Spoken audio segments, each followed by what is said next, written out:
This video is about how a stem cell transplant saved my life. My name is Will.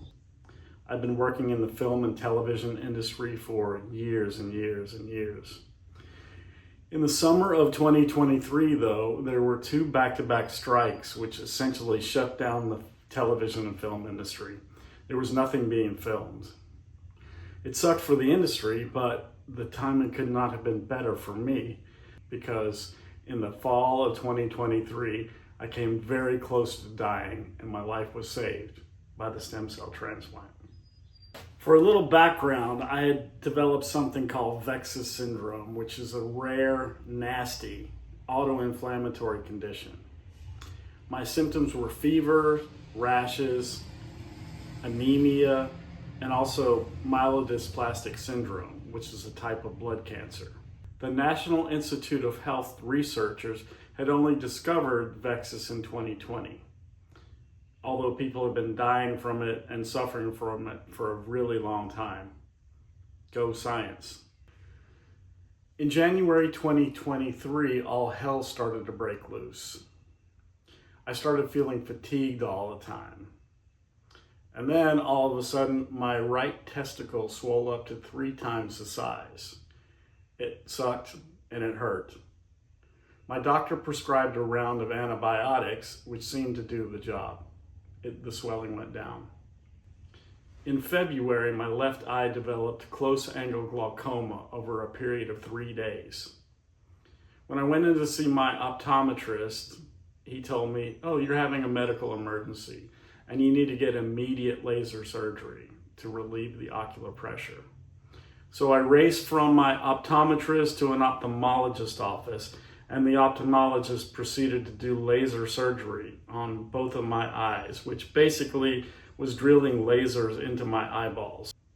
It relieved the pressure, my swelling went down, and then my swelling increased again, and then my swelling went down again. My vision came back. In March, I started having weird stomach pains, and I went to a gastroenterologist who had me schedule an endoscopy and a colonoscopy. Both the results were clear. He then asked me to do a pill cam, which is when you swallow a camera in pill form, and it takes pictures as it travels all the way through your gastrointestinal tract. Again, nothing. I thought maybe my problems had stemmed from me taking too much ibuprofen and me burning a hole in my stomach. Also in March, I had a scary night at the ER because I couldn't breathe. I was diagnosed with pleural effusion, which means the accumulation of excess fluid in the pleural space, the thin gap between layers lining the lungs and the chest cavity. Again, more antibiotics and a course of steroids to go with it. Meanwhile, I'm still feeling like crap. I have tremendous fatigue and I just don't feel like doing anything. About this time, I also started developing horrible rashes all over my body. There were these big red inflammations that kept popping up all over my body. No sooner would one rash start to go down after about a week before another one would pop up in its place somewhere else.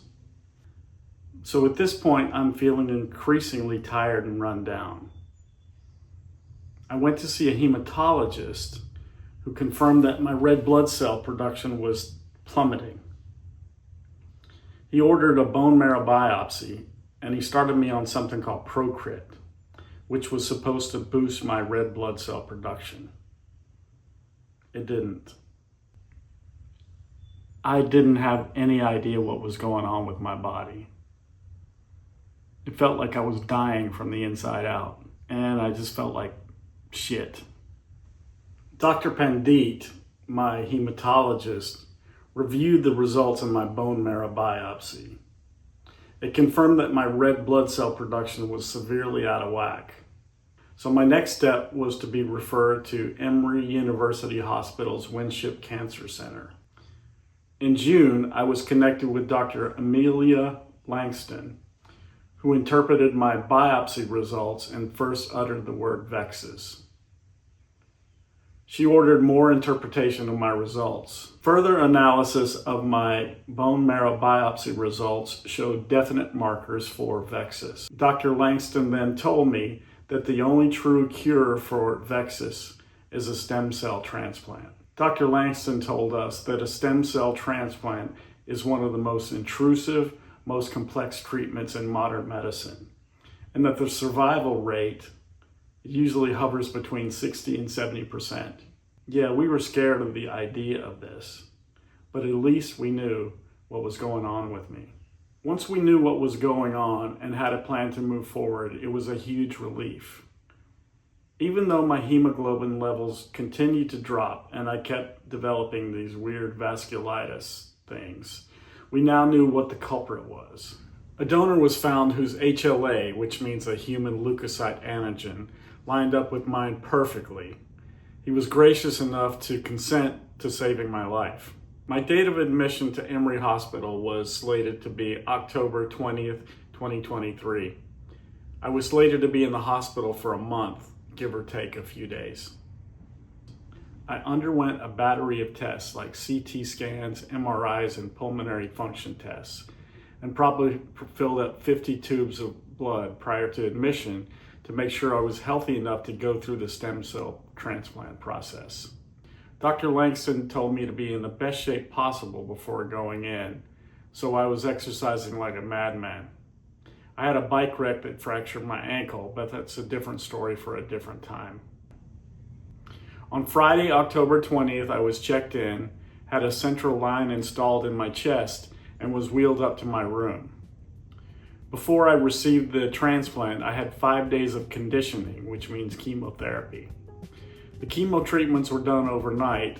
The nurses infused the drugs into my central line, and I was able to sleep through most of them, except for that final day. The last treatment was so strong that I needed to keep ice in my mouth in order to prevent painful mouth sores. Some dear friends brought me banana-flavored popsicles and hung out with me while the drug was infusing. I had a much-needed day of rest, and then it was transplant day.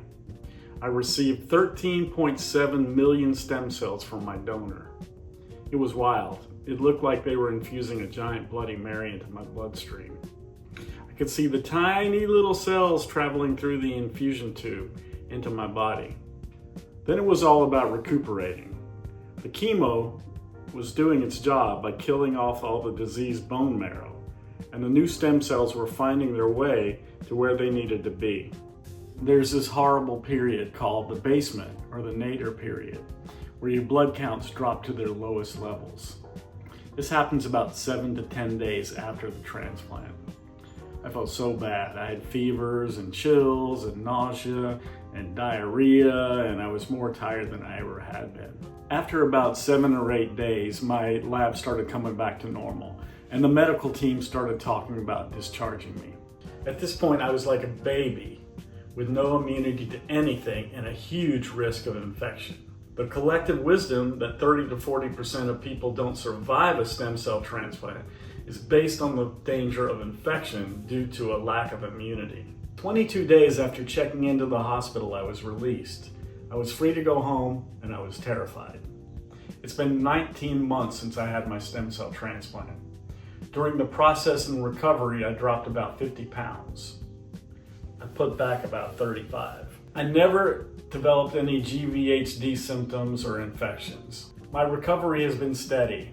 There are days where I don't even think about it anymore. I just pretend like it never happened. Then there are some days that it's all I think about, and it all comes rushing back. One of the main things that I learned during the process and my recuperation is that I have to be patient. I'm not the best at being patient. My healing time, which was short by most standards, felt like it took forever. And after almost dying and coming back to where I am now, a lot of the stuff that I used to think was important just isn't that important to me anymore. Thank you for watching. I'll be doing more of these videos on stem cell transplant stuff. I'd love it if you would subscribe to my channel. I'd also love it if you would like to leave a comment below or share your story. Thank you.